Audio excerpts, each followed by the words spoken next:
The Middle East is once again standing at a point where history feels like it is repeating itself, but in a much more dangerous and faster way. No president was willing to do what I am willing to do tonight. America is backing you with overwhelming strength and devastating force. This is the moment for action. Iran and Israel are not just two countries in disagreement anymore. They have become two powerful forces, locked in a silent but extremely intense struggle that the world can no longer ignore. What makes this situation so alarming is not just the tension itself, but the way it is slowly building pressure across the entire region, like a system waiting to explode at the smallest mistake. To understand what is happening today, you cannot just look at recent news. You have to go back in time, because this conflict did not appear suddenly. Years ago, Iran and Israel were not direct enemies in the way we see them today. Their relationship was complicated but not openly hostile. Everything changed after the Iranian Revolution in 1979, when Iran completely transformed its political direction and regional identity. From that moment, Iran's stance toward Israel shifted into deep opposition, and what started as political disagreement slowly turned into a long-term geopolitical rivalry. But this rivalry was never fought like a traditional war. There were no clear battlefields, no official declarations, and no direct large-scale confrontation for many years. Instead, what developed was something far more complex and far more difficult to control: a shadow war. This was a conflict fought through intelligence agencies, secret operations, cyber attacks, and targeted strikes that were rarely openly acknowledged. Facilities were hit in silence, systems were disrupted without warning, and key figures were removed without public confirmation. It was a war without uniforms, without borders, and without clear rules. For a long time, this shadow conflict stayed under control because both sides understood that crossing certain limits could trigger a much larger regional war. But over time, that control started to weaken. The actions became bolder, the responses became stronger, and the distance between shadow conflict and open confrontation started to shrink. What was once hidden is now becoming more visible, and what was once denied is now harder to hide. In recent years, the pattern has changed completely. Instead of isolated incidents, there is now a cycle of action and reaction. One strike leads to another response, and that response leads to further escalation. Drone attacks, missile exchanges, and military operations are no longer rare events. They are becoming part of a continuous chain. Each side claims it is acting defensively, but the result is the same: rising tension and shrinking space for diplomacy. The most dangerous part of this situation is that it is no longer limited to just Iran and Israel. The entire Middle East is now connected to this tension in different ways. In Lebanon, armed groups closely aligned with regional politics are always on alert. In Syria, multiple foreign forces operate in the same unstable environment. In Iraq and Yemen, influence networks and local conflicts add even more pressure to an already fragile system. This means that any escalation between Iran and Israel does not stay isolated.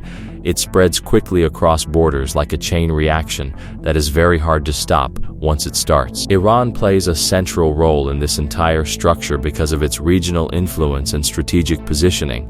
From Iran's point of view, its network of alliances and partnerships across the region is not aggression, but defense. It creates strategic depth and allows Iran to respond to pressure from multiple directions. However, this strategy also places Iran in constant tension with its rivals, because every extension of influence is seen as a threat by the opposing side. At the same time, Iran is also dealing with internal pressure, including economic challenges, sanctions, and political debates that make its external decisions even more sensitive and high stakes. On the other side, Israel operates with a completely different mindset. Its security doctrine is built on one core principle: threats must be stopped before they become too large to control. This is why Israel relies heavily on intelligence operations, rapid military responses, and advanced defense systems. From its perspective, waiting is not an option, because waiting could mean allowing a future danger to grow. This approach leads to quick and decisive actions, but it also increases the cycle of retaliation, because every action is followed by a reaction.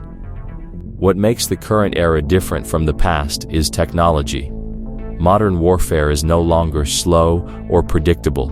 It is fast, precise, and often invisible until the moment it happens. Drones can cross borders without warning, cyber attacks can shut down infrastructure without physical destruction, and missiles can be launched with extreme precision. This speed of warfare reduces reaction time and increases the risk of miscalculation.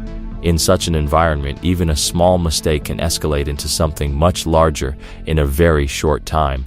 But behind all this strategy, politics, and military planning, there is another reality that often gets ignored: the human reality. In regions affected by this tension, daily life is shaped by uncertainty. People check alerts before they sleep, families stay prepared for sudden emergencies, and cities adjust to unpredictable disruptions. Hospitals prepare for worst-case scenarios, and civilians learn to live with a level of stress that most of the world never experiences. This is the part of the conflict that does not always make headlines, but it is the part that defines the real cost. At the global level, this conflict is also closely watched, because its impact goes far beyond the Middle East. The region plays a major role in global energy supply chains, trade routes, and economic stability. Any disruption here affects oil prices, inflation, and international markets almost immediately. That is why global powers are always indirectly involved, even if they are not part of the direct conflict. Diplomacy, sanctions, alliances, and strategic partnerships all influence how far this situation can escalate. Right now, the world is watching a very fragile balance. On one side, there is pressure building through military actions and political statements. On the other side, there is an awareness that a larger war would have consequences far beyond the region itself. This creates a dangerous situation where everyone is calculating risks, but no one can fully control outcomes. And this is where the biggest question appears. Is this just another cycle of tension that will eventually cool down, or is it a turning point that could reshape the entire Middle East?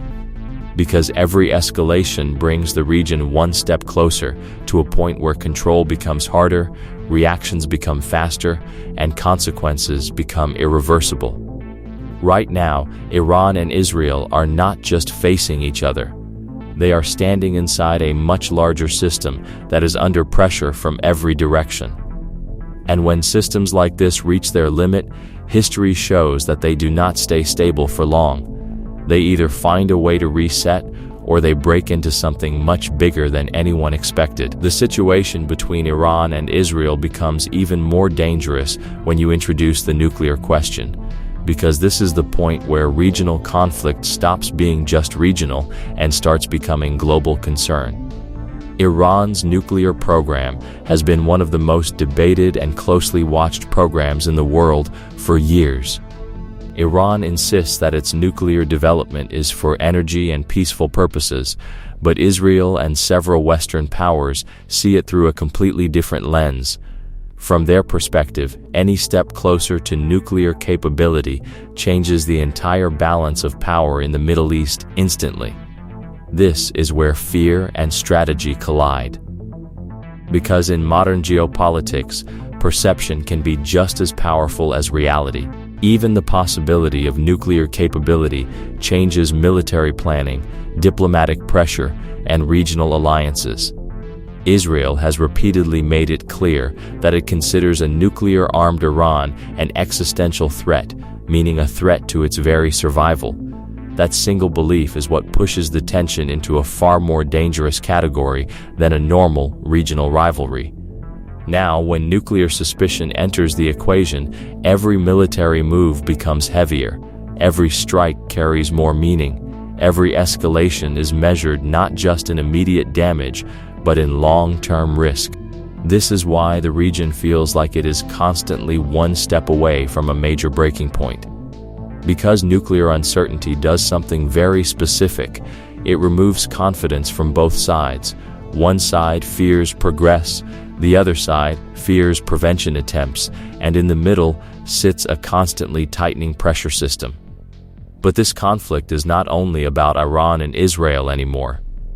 The United States plays a central role in the background, even when it is not directly visible on the battlefield.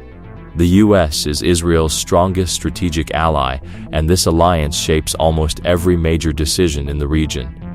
Military aid, intelligence sharing, defense coordination, and diplomatic support all create a structure where Israel is not operating alone.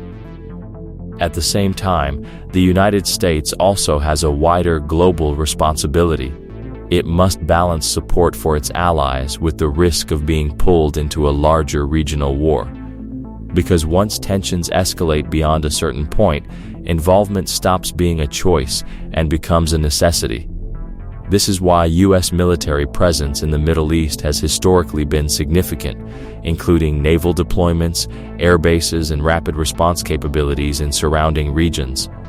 Iran, on the other hand, views U.S. involvement very differently. From Iran's perspective, American presence in the region is not neutral. It is part of the strategic imbalance it has been resisting for decades. This creates a triangular tension where Iran, Israel, and the United States are all connected, even when only two are directly engaged at any moment. And this is where the conversation shifts into the most sensitive question of all, the possibility of a wider war, even a global-scale conflict. Not because anyone is actively seeking it, but because escalation in such a tightly connected system does not always stay controlled. Modern warfare is not linear. It does not follow a simple path of attack and response. It moves in unpredictable cycles, where one event can trigger reactions across multiple countries at the same time. If a major escalation were to occur involving Iran and Israel, the first impact would not necessarily be global war in the traditional sense, but regional expansion. Allied groups, neighboring states, and external powers would begin reacting based on security interests. Airspace restrictions, missile defense activations, naval movements, and cyber operations would likely spread across the region within hours or days.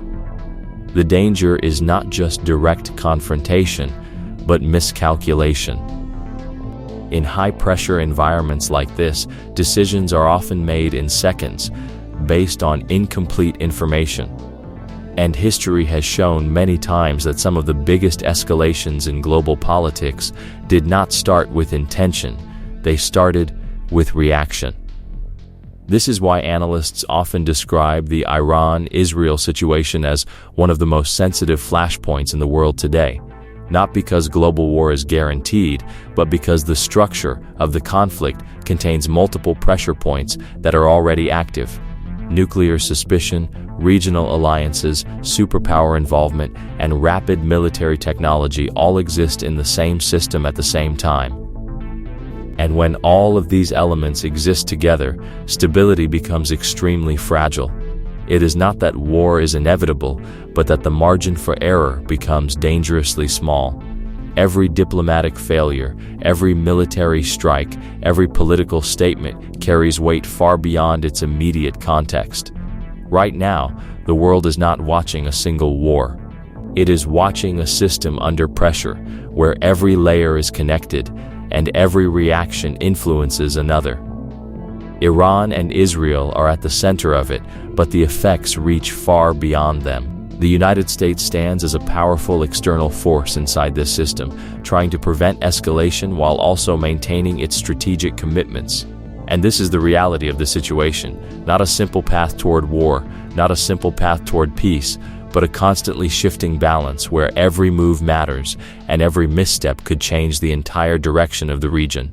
The question is not only what will happen next, the real question is how long this balance can hold before something finally breaks it.